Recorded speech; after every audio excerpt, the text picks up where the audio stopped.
Hello everyone, welcome back to my YouTube channel. Radhe Radhe सभी को। तो फ्रेंड्स, कैसे हो आप सब। आज मैं आपको बताने वाली हूँ प्लाज़ो की परफेक्ट कटिंग कैसे करते हैं।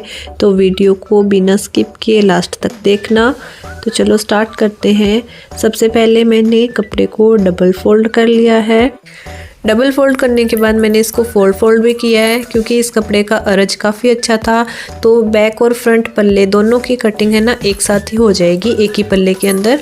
इसके अकॉर्डिंग ऐसे हमारा कपड़ा भी कम यूज़ होगा। ठीक है, 2 मीटर से कम में ही हमारा ये प्लाजो बन के रेडी हो जाएगा। तो मैंने इसको फोल्ड करके रख लिया है।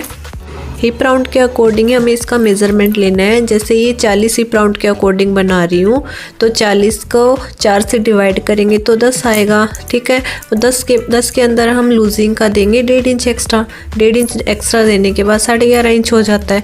तो 11.5 इंच तो हमने वैसे चौड़ाई ले ली, और 2 इंच एक्स्ट्रा जो हम क्रोच एरिया की शेप देने के लिए रखते हैं वो लिया है। और ऊपर से जो पूरा बॉक्स बनता है, जो क्रोच एरिया की लंबाई है, वो मैंने लिया है यहाँ पे 12 इंच।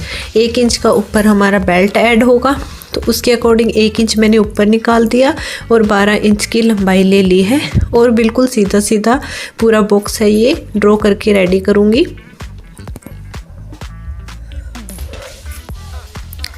पूरी डिटेल वीडियो बना रही हूँ यहाँ पे, बिल्कुल भी स्किप मत करना। एक एक स्टेप बहुत ही क्लियर से बताया है मैंने, कहीं पर कोई भी स्पीड नहीं ली है। और यहाँ से देखो, इस तरह से 1/2 इंच या पौना इंच की आप शेप दे सकते हो।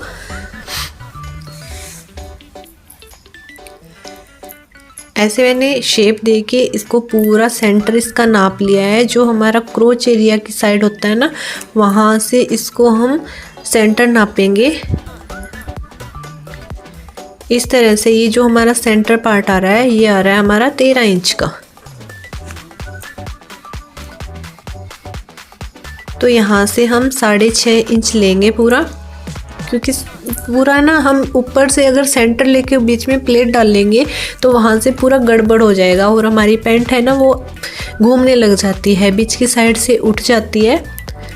तो यहाँ से हम इसका सेंटर करके लेंगे। जो क्रोच एरिया की शेप दी हुई है, आसन की जो शेप दी होती है, वहाँ से लेके कॉर्नर तक नापेंगे और सीधी सीधी मार्किंग करेंगे।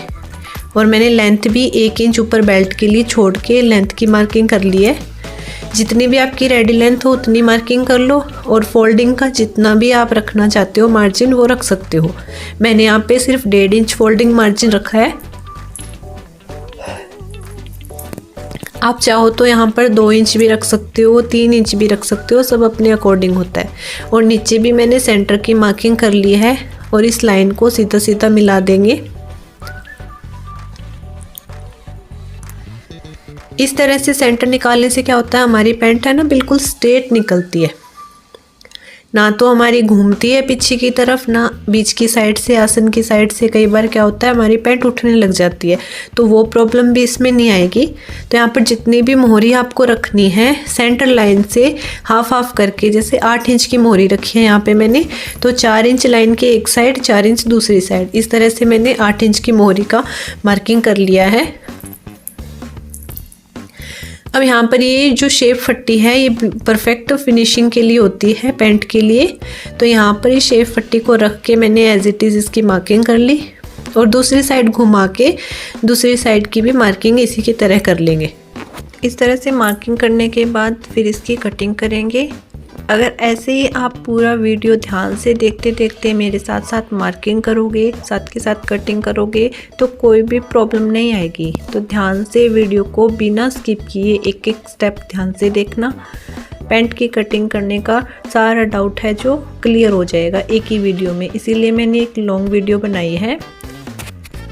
तो अब दूसरी साइड भी हम ऐसे ही करेंगे। जो फ्रंट पल्ले दोनों हमारे कट हो गए हैं ना, बाकी जो एक्स्ट्रा कपड़ा था उसके ऊपर हमने बिछा लिया इसको, और एक साइड की मार्किंग है वो एज इट इज़ कर देंगे, और दूसरी साइड में ना हम 2.5 इंच की लूजिंग देंगे। आप चाहो तो इसमें 2 इंच की भी लूजिंग दे सकते हो, बट मैं यहाँ पर 2.5 इंच की लूजिंग दे रही हूँ। पूरे में 2.5 इंच का एक्स्ट्रा मार्किंग है वो करते रहेंगे। और ऊपर की साइड हमारा जो क्रोच एरिया की साइड से होता है, जो आसन की साइड होती है, वहाँ से बैक साइड हमारी 2 या 2.5 इंच हम एक्स्ट्रा लेते हैं, ताकि जब हम बैठें तो पैंट जो है ना खिसक जाती है, नीचे की तरफ हो जाती है।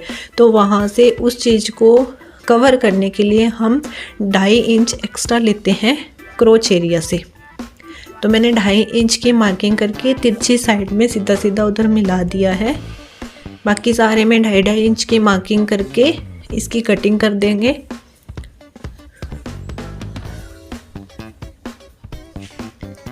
घबराने वाली इसमें कोई बात नहीं होती, बहुत इजी है पैंट की कटिंग करना, और उससे भी इजी है इसकी स्टिचिंग करना। बट एक बार इसका जो मेन फार्मूला है वो समझ आना ज़रूरी है।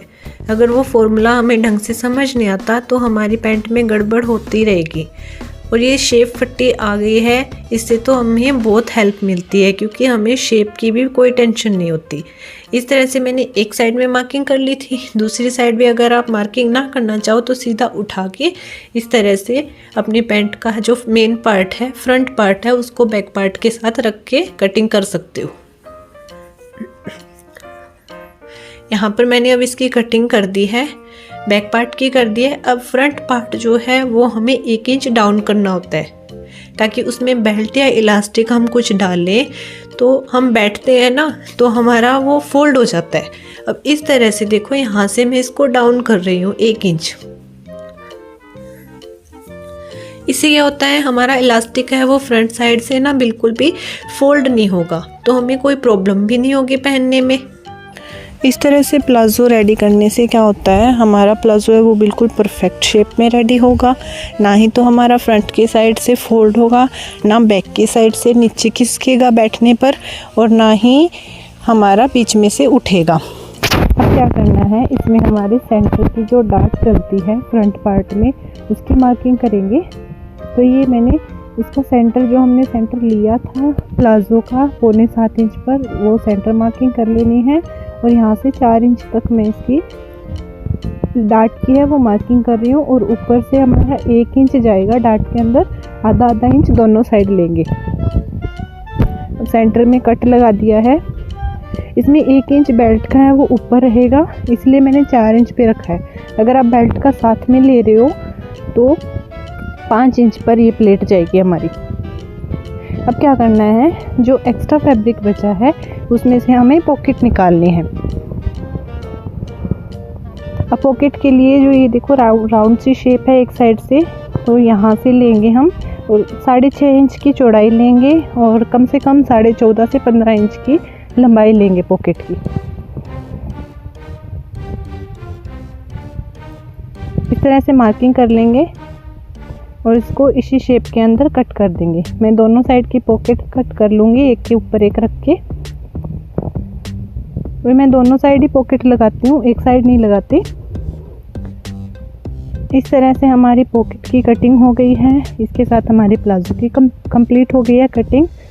तो फ्रेंड्स, कमेंट करके ज़रूर बताना मेरी वीडियो आपको कैसी लगी। अगर अच्छी लगी हो तो लाइक करना, शेयर करना, अच्छे कमेंट करना।